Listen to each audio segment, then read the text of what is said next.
This is Bob Oliphant from the Westford Historical Society and Museum, bringing you episode 28 of season 3 of the Westford Wardsman podcast.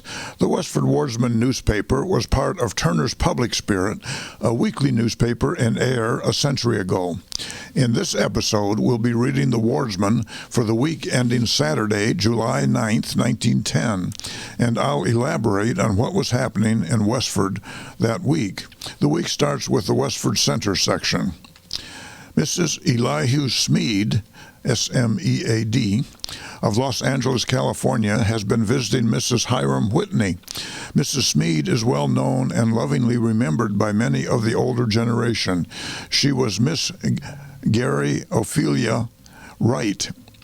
Her name was actually Elnora Garofelia, and Gary was a nickname descended from Garofelia, I guess. Miss Wright and her parental home was at Ford's Village, and the family were actively associated with the Congregational Church of this village. The gracious, loving personality that formed loyal friendships in earlier days, distance and time does not annihilate, and it has been a pleasure to her friends to meet her again. Mrs. Smead is delighted with all that counts for progress and improvements in our town.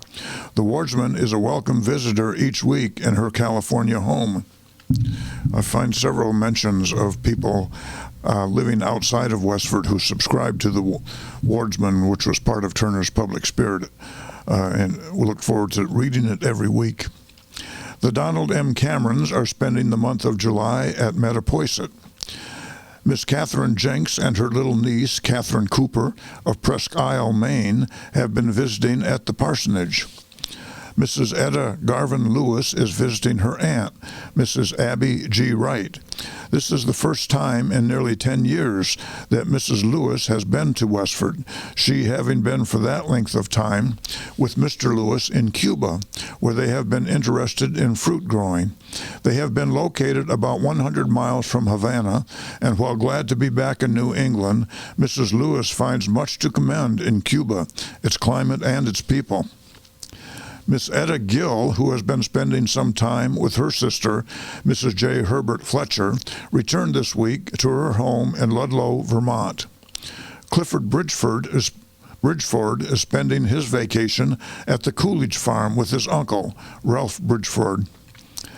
Miss Lena Cheever of Lowell spent Sunday and Monday with her cousin, Mrs. Ralph Bridgeford. Miss Jenny Chandler has been attending the Big Teachers Convention this week in Boston, serving on one of the reception committees. The H.V. Hildreths have been spending the week at camp. Mr. and Mrs. John P. Wright, with Francis and Alice and a party of friends, came up from Lowell for the 4th and enjoyed the day at the log cabin on Prospect Hill. The twin Taylor brothers, Albert D. and Samuel A., were in town for the 4th. I don't believe these are relatives of Samuel L. Taylor. If they are, they're distant relatives. Miss Beatrice Sutherland entertained the junior choir of the Unitarian Church at her home last Friday evening. The young people had a delightful time with music and games. Afterwards, refreshments of ice cream and cake, all made by the young hostess herself, were served. James Kimball was at the Luce homestead over the 4th. As a sample of what a menace to forest trees the gypsy moth can be, John M. Fletcher has been going over the trees each day in an apple orchard back of his house, and one morning alone took pains to count 600 of the caterpillars, and in 1 week he destroyed over 5,000 of the pests. Not all owners of orchards would have the patience or leisure to do as Mr. Fletcher has done, but it should prove helpful to others, showing what neglect would mean. Mrs. Alonzo H. Sutherland has been visiting this week with her sister, Mrs. L. J. Nearden in Woburn. Mrs. Gertrude C. Arey, A-R-E-Y, and the children are at the Smith homestead. They will spend their vacation with Mrs. Arey's aunt, Miss C.A. Smith. There is no place better fitted for little ones to have a jolly outdoor life than this grand old place. The Edward M. Abbott Hose Company had its monthly drill and tryout on Tuesday evening, opening hydrants near the town hall and the Unitarian Church.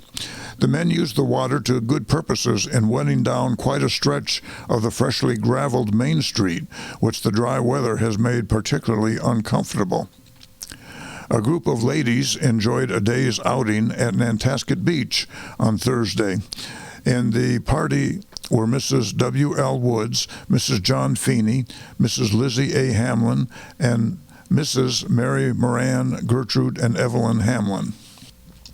The sincerest good wishes for happiness and prosperity of her many friends in this village, particularly in the church where she has been so helpful a member, go out to Miss Martha Taylor, whose marriage to George Howard Jr. was recently solemnized. The next paragraph is called Picnic. The annual picnic for the Congregational Sunday School took place on Thursday of last week and was very much of a success. Weather conditions were ideal. The party took the 8:15 car in the morning, and at Brookside a special car was waiting to convey them direct to Lakeview. These cars, of course, were electric trolleys. Special boats were at the picnickers' disposal during the day, and these were well patronized, as well as the various other resources of the place. All met at dinner time, and a combined basket dinner was enjoyed. Abundance of lemonade was provided. It was a great day for the children and young people, and for the older ones, more according to individual and the capacity for reflected enjoyment in the more exuberant participation of the day's enjoyment by the children. There were about 8 in attendance, and the committee in charge were Houghton G. Osgood, Arthur E. Day, Reverend Mr. Wallace, and Miss Lillian B. Atwood. It says 8, but I'm thinking it was probably 80. The next section is called The Fourth. In comparison with the special 4th of July celebrations our town has had in recent years, this year's 4th was a very quiet affair, but the townspeople rather concentrated their efforts upon a special observance of Memorial Day this year with its dedication of its new Soldiers' Monument. Some of the boys had their little fling the night before, and during the day the bells were rung at noon and flags were in evidence throughout the village. The new law regarding the sale of firecrackers, etc., and stores connected with dwellings had its effect upon both of our stores with resultant quiet effect. These were probably the Wright and Fletcher floor store on Main Street and the other Fletcher store that was located on Lincoln Street. What might have had serious outcome was the catching fire in the afternoon from a firecracker on the roof of one of the horse sheds at the Congregational Church, now the CPA on Lincoln Street. The electric car men saw the incident blaze and raised an alarm and helped with the fire extinguisher to put it out. With the prevailing drought and wind that was blowing, everyone was very thankful that the fire did not gain more headway, for this is about as bad a place for fire as any in the village. The next section is the About Town section. Hans C. Dage, D-A-G-E, it's spelled D-A-G-E in the Wardsman, but it's correctly spelled D-E-G-E. The owner of Birchwood Farm, located a little northwest of Kai's Pond, has judged himself a farmer no longer and has returned to his early skill as a dyer. Before purchasing the farm, he was employed by the corporations in Lowell, but by this recent change, he is in the employ of the Talbot Dyewood Company at North Billerica. Luana Decatur is home as teacher in Everett for the summer breezes and roses of home life. Albert Waller is home from Washington. He will return when visiting has had its run. Next Sunday will be the closing service at the Unitarian Church before vacation. During this season, extensive improvements will be made in the interior of the church. The next section is called Fatal Accident. The stone quarry of Peterson Brothers on Oak Hill was the scene of a fatal accident on Tuesday forenoon. Svan Lindegren, who, in company with 25 men, was working near a derrick when, without warning, the derrick fell with a crash, striking Lindegren and pinning him to the ledge. His fellow workmen ran to his rescue and lifted the derrick from him, but death was instantaneous. The body was viewed later in the day by medical examiner Cowles, C-O-W-L-E-S, of Ayer, and afterwards it was taken in charge by Undertaker David L. Grieg. The deceased was 26 years old and came from Sweden about 6 months ago, and so far as is known, he had no relatives in this country, but his parents, brothers, and sisters are living in Sweden. The funeral took place from the village cemetery at West Chelmsford on Wednesday, the Swedish service of the church in Lowell being used. Comrades with flowers were abundant. Next is the Forge Village section. The John Edwards Hose Company held a very successful strawberry festival and social dance in Abbott Hall Saturday evening. The delicious fruit was served with ice cream cake from 7 to 8 o'clock, and the remainder of the evening was given over to dancing. Music was furnished by Miss Sarah Precious on the piano and James E. Brown on the violin. About $20 was cleared after all expenses were paid. The money will be used to purchase red shirts for the firemen. A check was received from Edward Fisher of Westford last week, which was greatly appreciated by the members of the Hose Company. Those who had charge of the refreshments were Mrs. George L. Sanborn, Miss Rachel H. Cherry, Miss Mabel Sanborn, and Miss Mary Cherry. The glorious Fourth passed off very quietly here. The feature of the night before was the pan parade of the young men at midnight who decided to serenade their neighbors after they had failed to light their intended bonfire. The absence of the cannon cracker made the night more endurable. A large number of young people who spent the day at Revere Beach had the pleasure of seeing President Taft as he rode over the boulevard in his auto. Miss Elizabeth Duport, Mr. and Mrs. Edward Sheehan, and daughter Helen, and Mr. LaPointe, all of Leominster, were guests of Miss Margaret Dorr at Lincoln Cottage over the holidays. I meant to mention during the previous paragraph that mentioned President Taft, he was a previous president. He was not the current president. Mr. and Mrs. Slater and 6 children, and Mr. and Mrs. Joseph Roth of Lawrence, and Mr. and Mrs. Thomas Coley of Worcester were entertained over the 4th by Mr. and Mrs. John Edwards. John H. and Edwin J. Hensley of Worcester spent the holidays as the guest of Mr. and Mrs. William Precious. Mr. and Mrs. Henry Tyler and daughter Elsie of Worcester visited with her parents, Mr. and Mrs. William Weaver, over the 4th. Ephraim Vickers of Providence, Rhode Island, visited his sister and brother-in-law, Mr. and Mrs. Joseph Bennett, the last of this week. Miss Marion Lord and Miss Helen Lord were guests on Monday of Mr. and Mrs. Harrison Sargent of Pepperell. Mr. and Mrs. Herbert Cockcroft and Miss Sarah Hunt spent the holidays with their brothers, Edmund J. and William Hunt, at their farm.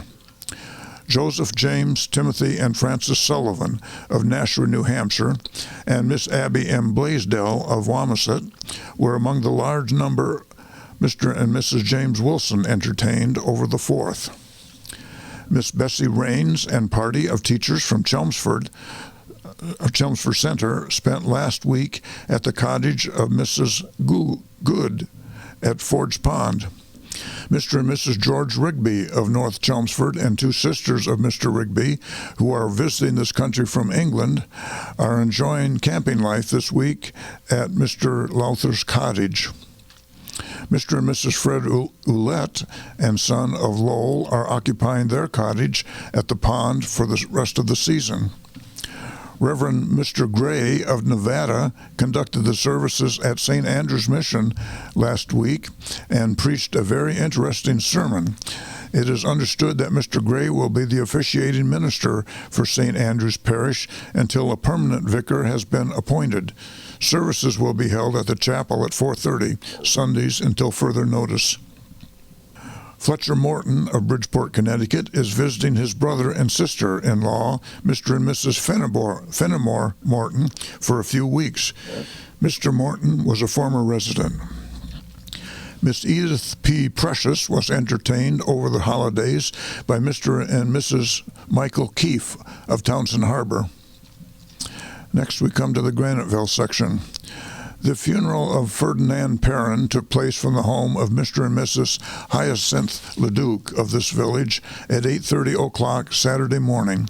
At 9 o'clock, a high mass of requiem was celebrated in St. Catherine Church by Reverend Father Doherty. The choir, under the direction of Miss Mary F. Hanley, sang the Gregorian chant, and the offertoria, Paye Jesu, was sung. The floral pieces were many and beautiful. The bearers were G.P. Leduc, that stands for Gideon Phileas, but he went by Peter Leduc, Ferdinand Leduc, Henry Leduc, Timothy A. Riney, and Joseph B. Riney, and James H. Payne. Burial was in St. Catherine's Cemetery. Raymond Wall, the youngest son of Mr. and Mrs. Joseph Wall of this village, fell from a tree, striking on a picket fence here early Sunday afternoon, injuring his side very badly.